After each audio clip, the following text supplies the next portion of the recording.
Donc Pascal Thévenot, député maire de Vélizy-Villacoublay. Est-ce que vous pouvez nous raconter chronologiquement ce qui s'est passé aujourd'hui à Vélizy? En fait, il y a eu une alerte sur un colis suspect en milieu d'après-midi. Donc du coup, après, c'est tout le protocole qui se met en route pour détecter le colis. Et il y a eu un colis suspect, une voiture suspecte. Et c'est ce qui a pris beaucoup de temps, puisque ça fait beaucoup de moyens, surtout avec un centre commercial.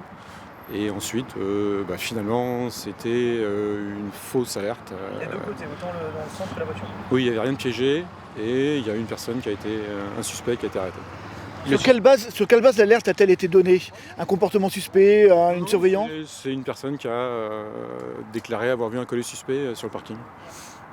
Et les moyens engagés ont été très très importants. On a vu le raid des Yvelines venir, beaucoup de moyens de secours, DPC pompiers, SAMU. Ça c'est inhabituel pour des colis suspects qui sont repérés en général toute la journée en région parisienne. Non, mais là vous êtes dans un endroit où vous avez 50 000 salariés, vous avez un grand centre avec beaucoup de clientèle.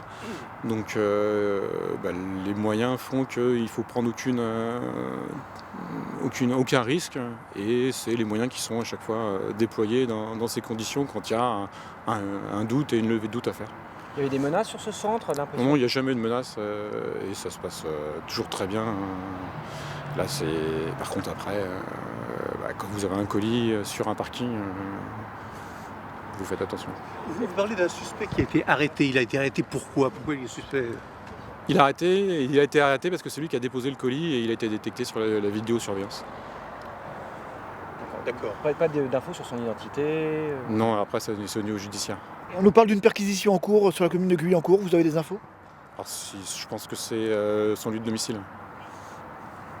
On ne sait pas si l'individu était connu des services de police. Vous n'avez pas cette information, vous? Et le colis en question, c'est une cocotte minute, c'est ça? Et le colis, alors là par contre, il n'y avait rien dedans.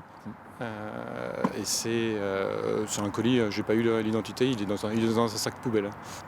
Et la voiture était à côté, enfin le colis était à côté de la voiture? Non, il y avait les deux en fait. La personne est venue à déposer son colis et à laisser sa voiture. Mais c'est le même. Donc il n'y a pas d'autres personnes en fuite, on est d'accord? C'est une seule unique personne.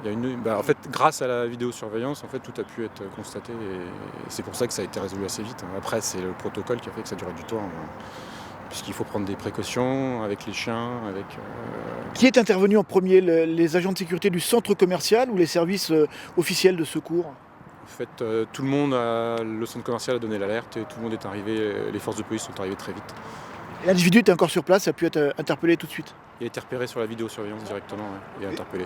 Mais c'était un acte mal intentionné ou c'était quelqu'un qui déposait simplement des ordures quelque part? Alors ça, maintenant, c'est l'enquête qui le dira. Mais il n'y avait rien. Mais alors, on a entendu un gros boom tout à l'heure sur le parking. Non, mais ça, c'est quand vous faites sauter un colis suspect, ça fait un gros boom. D'accord. Donc il y a eu un robot ou quelque chose comme ça qui a fait sauter? Est-ce que vous pouvez nous... On l'a pas vu de loin, c'était sur le parking en fait. Si vous pouvez le dire qu'il y a eu un robot qui a fait sauter ou quelque chose, ou des mineurs? Il y a des mineurs qui ont fait sauter les deux, le véhicule et le colis suspect. Ah, le véhicule a été... Quand on dit sauter, c'est déminé quoi. C'est ce qui fait du bruit quoi.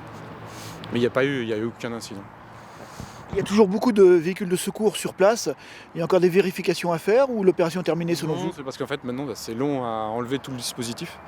Mais il n'y a eu aucun blessé, aucune panique. Tout a été géré normalement. Ça fera un bon exercice. Vous savez vers quelle heure les gens vont pouvoir récupérer leur véhicule? On a croisé pas mal de mamans et autres personnes, de visiteurs qui ne pouvaient pas récupérer leur véhicule. En fait, c'était une mesure de protection. C'était simplement le fait qu'à partir du moment où il y avait le colis suspect, il y avait une zone à dégager. C'est le protocole, c'est 200 mètres autour. Donc c'était simplement pour ça que la zone était inaccessible. Et là, les gens vont pouvoir récupérer... Là, oui, tout est levé. Il faut enlever tout le dispositif de sécurité, libérer les voies de circulation pour que tout le monde puisse rentrer.